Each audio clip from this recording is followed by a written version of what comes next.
Yeah. And yeah. that's after 8 Wait, they were rounds? already X11. So I think they were Oh yeah, X11. they were. So he's X11. Yeah. Kenneth is X21 now. Okay, that makes sense. So if he wins 2 more matches, we'll see this deck in the top 8. This is a pretty innovative deck. This is a deck I would like to see in the top 8. Me too, absolutely. This would let the format go out with a little bit of dignity. It would be nice. Yeah. I'd like to see more from this deck because that was fun.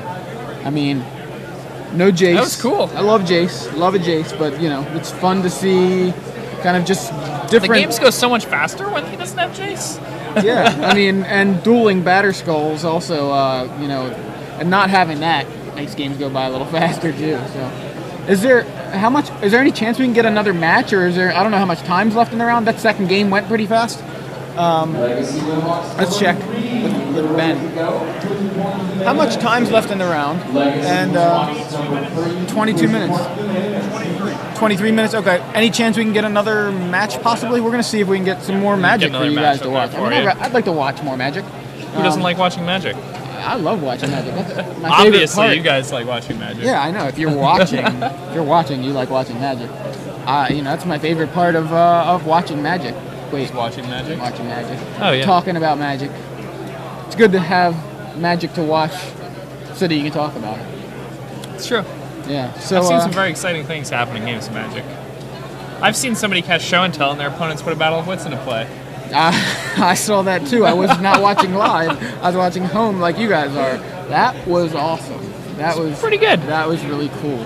Who was that? You and Adrian, or no? That was you and was it you and Gavin? I guess, or who was it? I'm trying to remember. Down in Charlotte, it was me and Gerard. You and Gerard, okay. Yeah. Gosh, that was nuts. That was such a fun, because it just didn't look like it could possibly happen. And he didn't win that match. No. But he won that day with that play. He topped 16 that tournament, that Legacy tournament. Wait a minute. Did he top 16? Top 32. He came in 32nd, I think.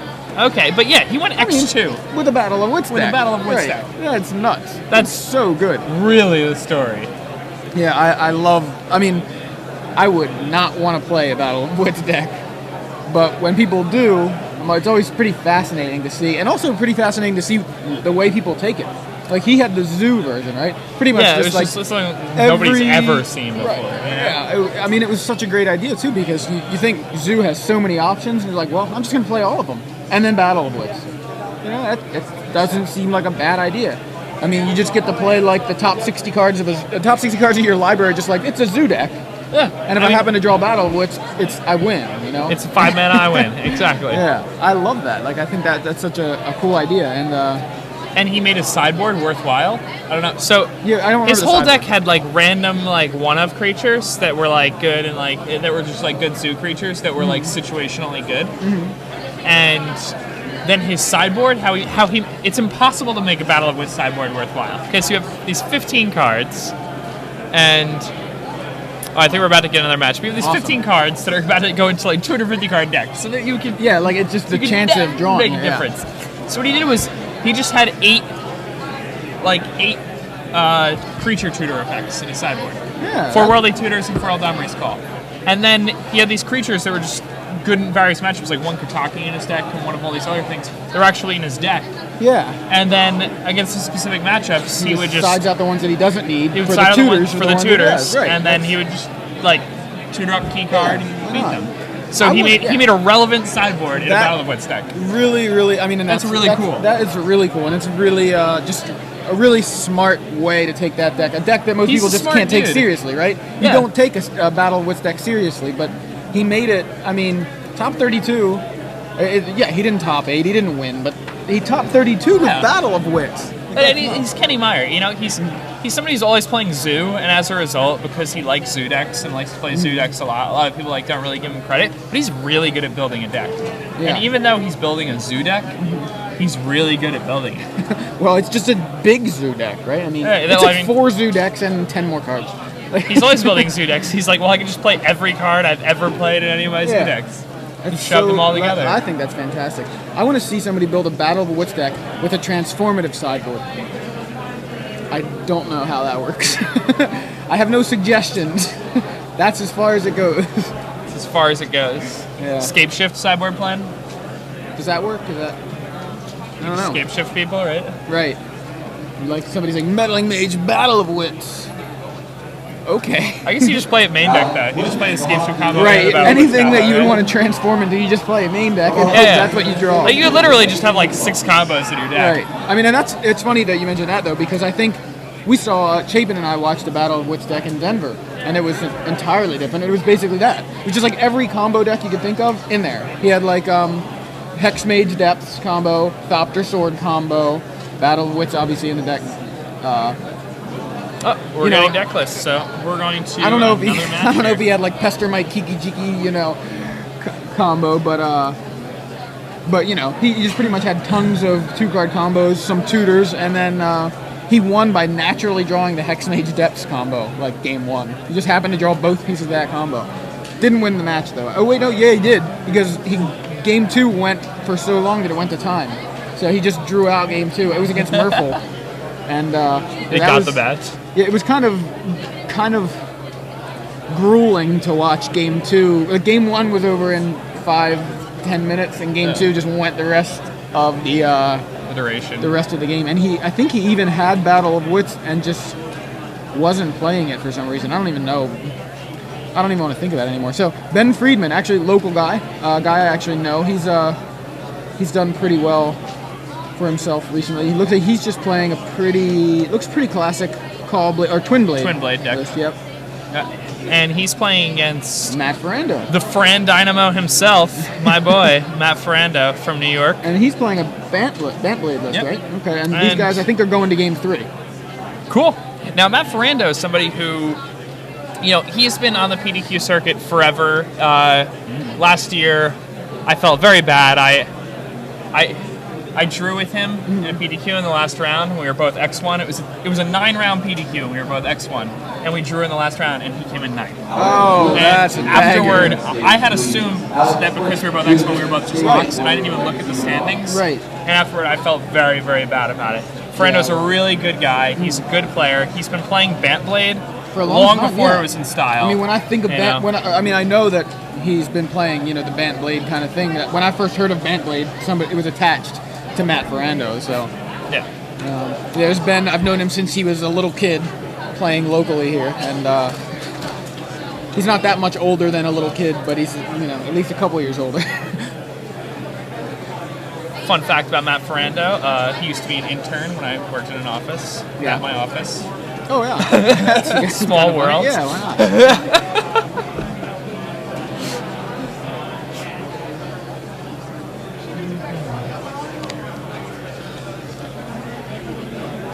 Matt Ferrando's list is pretty interesting here. He's only playing 12 guys. He's basically splashing green for Birds and Nature's Claim.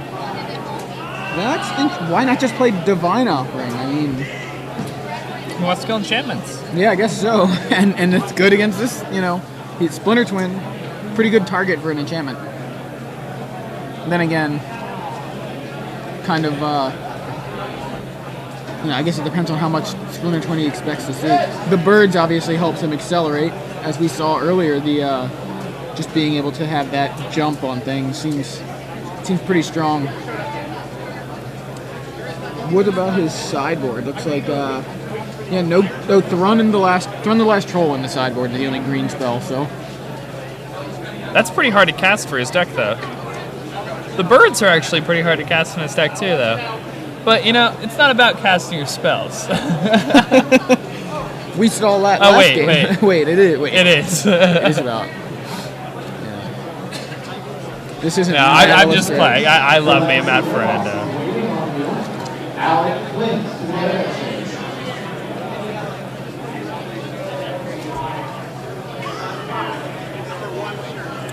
So both players taking a look at their openers. For those of you just joining us, I'm Joey Pasco. And I'm Jacob Van Lunen. And we are here at the Star City Games Open Series in Baltimore, Maryland. Final weekend for Jace the Mind Sculptor and Stoneforge Mystic to be legal in Standard. And some players have decided to take advantage of that. Both of these guys have decided to take advantage of that. Playing looks 4 like copies all of each. 8 copies, yeah. Both players taking that in a different direction, but I'm sure when you go to the top tables and look around, most decks have those 8 cards in them, 4/4. They weren't banned for no reason. I mean,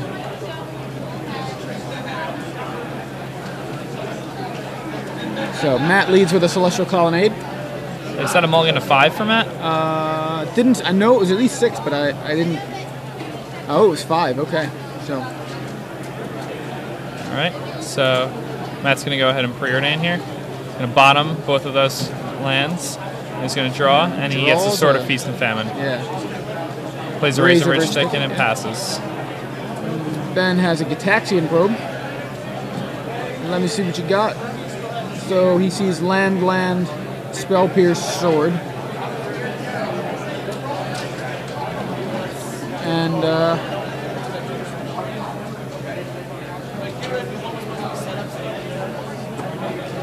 Ben adds a Stoneforge Mystic to the board. And this does not look good for Matt. Not at all. There's a Batter Skull. Matt not going to be able to stop that with anything that was in his hand. He's going to play a Sword. Yeah, we know that Ben already has the Divine Offering in hand. He's very, very well prepared for that. Oh, and now he has the Dismember too. Yeah, looking pretty good for Ben right now. Very solid handle on this game right now. Plays the land and passes the turn. Matt goes for another Preordain. All right. And he sees, I think, land Jace. Yep. Looks like he bottomed both of those? Yeah, he did. Oh, no, he didn't. Okay, he put Jace on top, I guess. Oh, no. Was that Jace that he kept? Did I see that wrong? Yeah, no, he did keep the Jace. Okay. And Ben vials in Batter Skull. No surprises there. Untaps. Top deck's a second Stoneforge Mystic, I believe.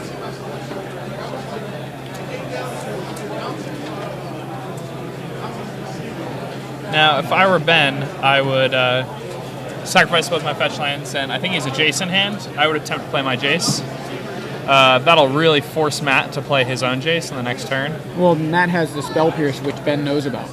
Oh, you're right. Okay. Oh, no, that's what you want to happen. You want him to Spell Pierce that, and then he taps out for Jace, then you can kill him, right? That's true. Yeah. So he's got another Batter Skull. So he's going with a different line of play here. Does he have the Deceiver Extract? I know he has the Splinter Twin. He does. I think he... his line of play is reasonable. Yeah, I think I saw the Exarch as well.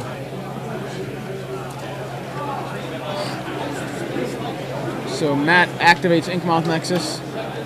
Lets it, he says, hold up a sec. He, tries to let it pick up a sword. Or tries to get it to pick up a sword. Huh. And, into the red zone. Interesting, because I thought it was going to get dismembered. Yeah, I think...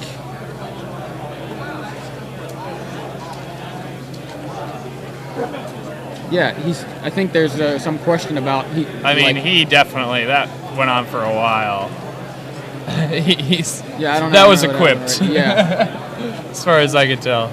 Yeah, it looked like there was just definitely some question there. We can't hear the audio, but it looks like... I think he wanted to dismember that, but he didn't put a hold on the priority, so... Right.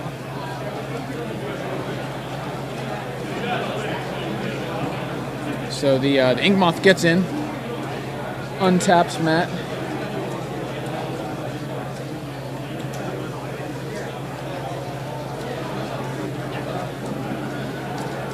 All right, so Ben pitches that Batter Skull.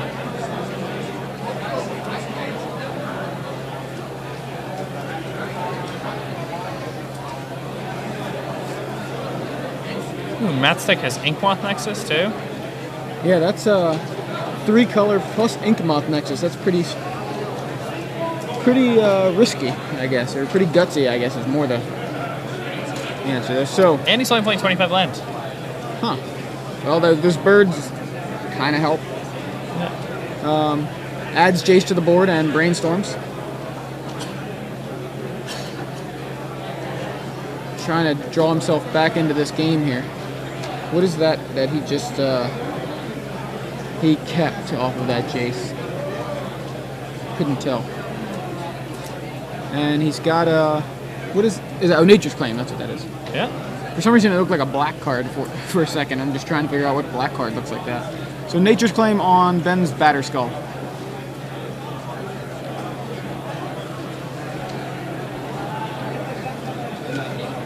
And does Ben just have it right now? No.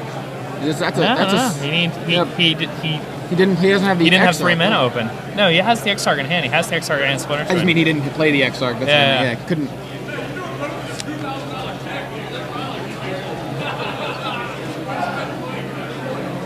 I mean, Matt's kind of in this game now. Yeah, absolutely.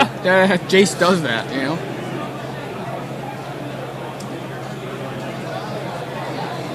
So he fetches the planes.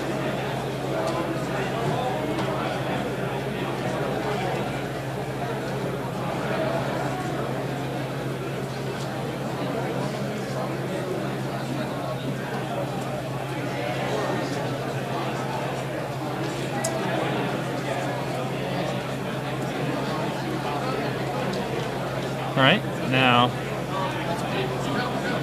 Did he attack Jace or? He attacked Jace. Okay. So that's gonna brainstorm again.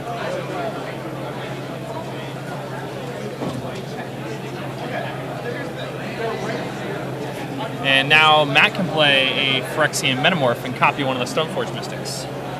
Seems like Matt is definitely back into this game now. And that's really good on a lot of levels because he's going to then also have the Dismember up.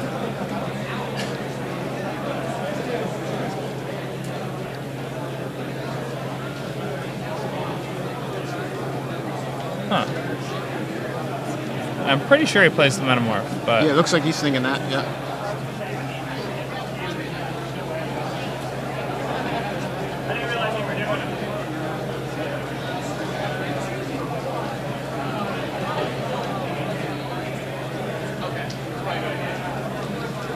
And I think Matt just lost.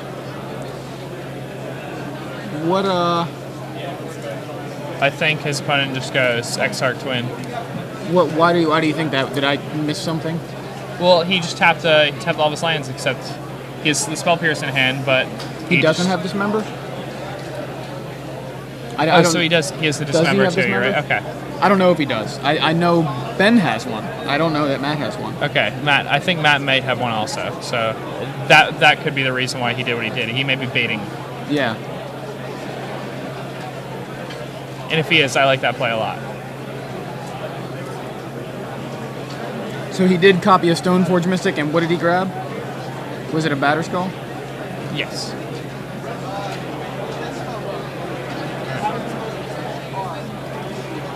Divine Offering for the Phyrexian Metamorph.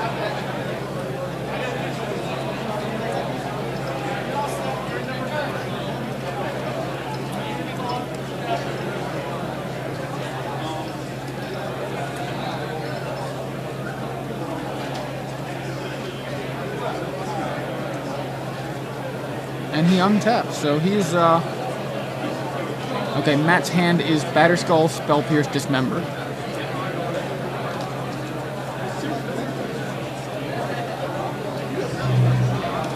Alright. Ben trying to take down Jace. Matt activates the Inkmoth Nexus.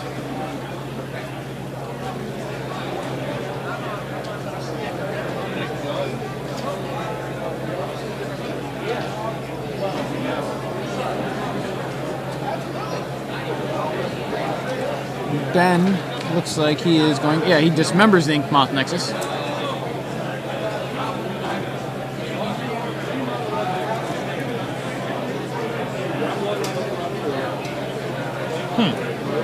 Yeah. Yeah, if I'm Matt in this spot, I think I just bin my Jace.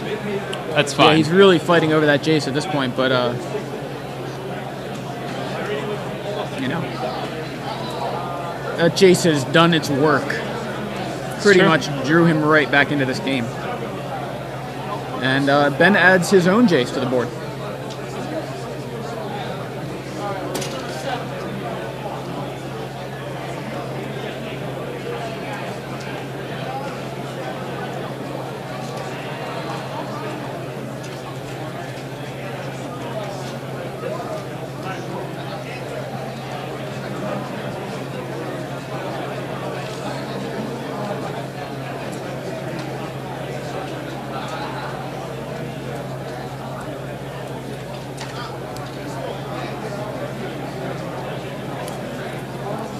And a Gerard token comes out. Yep. Second time we've seen a Gerard token today. Yeah, I wonder if they're just in the token bin or if Matt's carrying those around. And they're actually the most expensive token there is. Well, how much pro is player tokens? How much are the pro player, or how much is the Gerard token? I think it's like a few dollars. That's funny. That's awesome. Yeah. And it's only because Gerard has done a very good job buying every Gerard token. Like, the first time I met Gerard was before I'd ever played on the Pro Tour, and it was at a party, because he and I are from a very similar area. Right. And we were at a party, and he was hitting on some girl, and she, like, was, like, talking to him, and he gave her one of his pro player cards. That's awesome. He's like, I'm a pro player. She's like, no, I don't believe you. He says, proof. All right, so Ben brainstorms with his Jace here. Yeah. Passes back to Matt.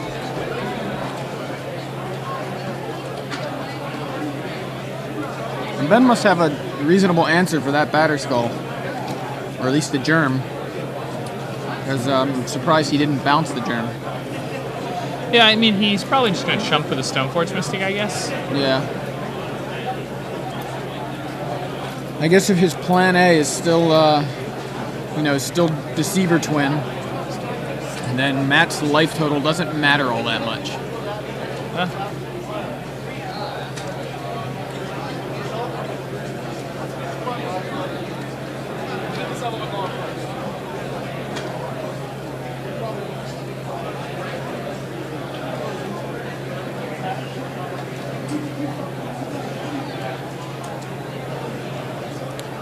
It appears that, I was going to say, that germ looks like it wants to pick up a sword.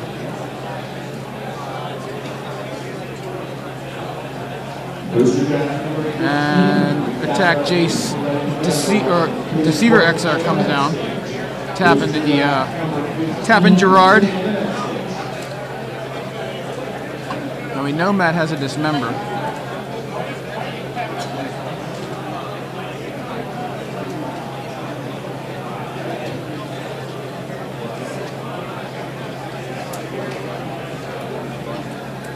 Ben cracks his fetch land and grabs an island. Notice Matt wasn't too hasty. He didn't just dismember that Exarch on the spot. Right, exactly. It's kind of forcing Ben to have it, you know what I mean? Yeah. But at the same time, it's giving Ben an opportunity to draw into, something to maybe protect it. Although, I don't think he just did. And I don't even know what he has in his deck to protect it besides something like, he would need like Mana Leak, Spell Pierce to counter a Dismember right now. Not Mana Leak or Spell Pierce, but both. And then Matt still has the Nature's Claim. Oh wow, yeah.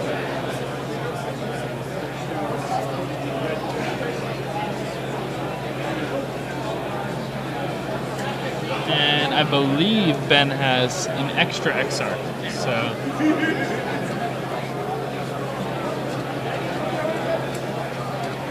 So he's attacking.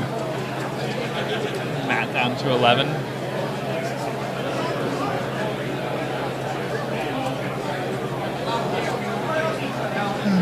Now Matt has the Dismember for the Stoneforge Mystic at the end of Ben's turn, and Matt untaps. Ben flashes in his second Exarch and says, "Tap Gerard, please."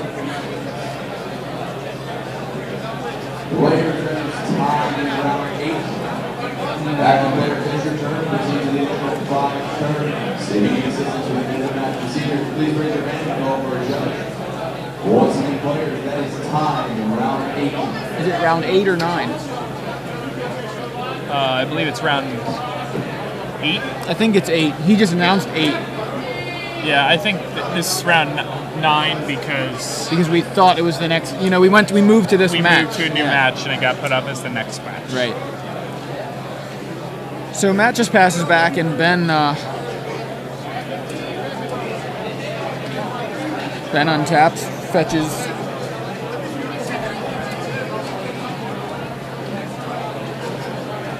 Preordain from Ben. He sees land, Gitaxian probe, puts them both on the bottom. Didn't see what he drew. Kept the probe. Yeah, I'm really bad at seeing what people put on top and what people put on the bottom because it looked like both went on the bottom. So yeah, he does go with the probe.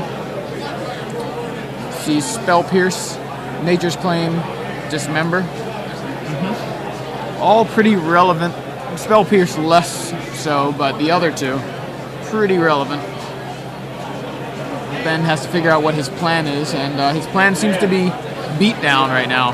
And Matt activates the Celestial Colonnade, and Ben dismembers it.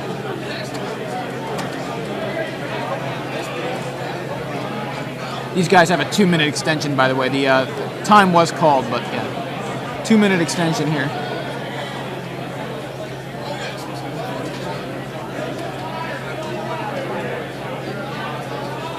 Okay, so that gets dismembered. And Matt should go to 4 here, it looks like.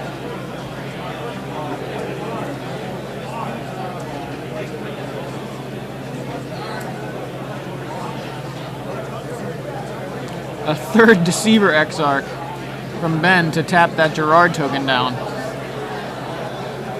And Matt draws a Mana Leak in his draw step. Which would have been good for him to have just, just a second ago. That would have been much better a second ago. I gotta say, I am a big fan of these kind of matches that really it's a lot of play, a lot of levels of thinking happening. I think Matt played this match very well.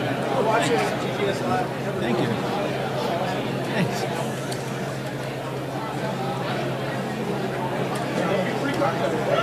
Yeah, Matt's game has definitely improved a lot. Here he is, Nature's Claiming his own equipment, gaining the life he needs to stay in the game.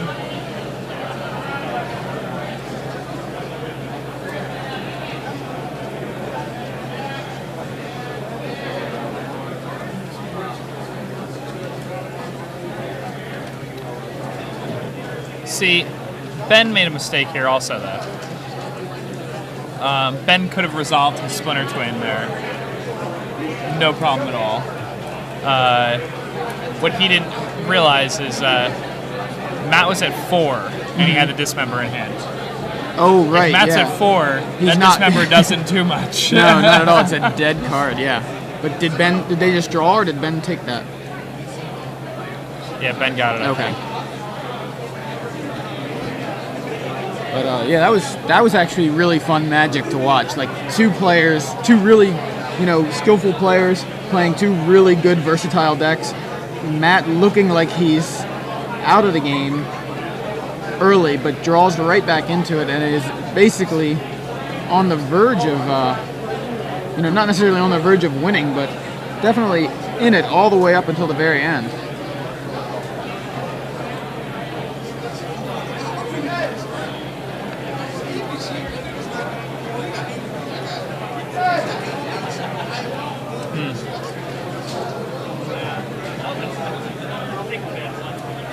Yeah. Are we confirming that Ben won? We're gonna confirm whether or not it was Ben that won, but pretty sure that's what happened. It's tough to tell here at the end of the matches when it's going. We know it's going to time. Yeah. So.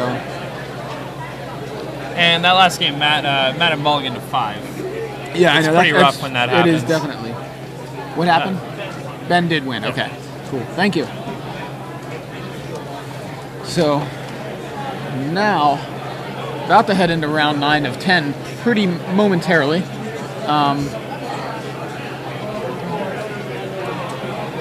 So here we are. So anybody who's just joining us, I'm Joey Pasco. And I'm Jacob Van Lunen. We're in Baltimore for the Star City Games Open Series. Standard today on Saturday, as always, watching the basically end of an era here, really. The final week of the most dominant deck in the history of Standard Magic. Absolutely. And it's pretty exciting. It might not be exciting to everybody right now. They might not realize it. But like years from now, people will be looking back going, remember Clawblade? Remember Clawblade? Remember that thing? Like Affinity, Fairies, John, whatever. I mean, it's pretty crazy that that's how Clawblade has become. Yeah. And it really is. I remember, like, the first time I did commentary was before Clawblade had even come out. Right. It was Sword of Feast and Famine had just come out, but Clawblade wasn't a thing. The Pro Tour wasn't until the next weekend. And that weekend, Kadaltha Red was the big thing. That's right. Kadaltha Red, Valakut, and there were a lot of Burrows decks using Sword of Feast and Famine. Yeah. Those seemed to be Sword of Feast and Famine really seemed to be the breakout card. Right.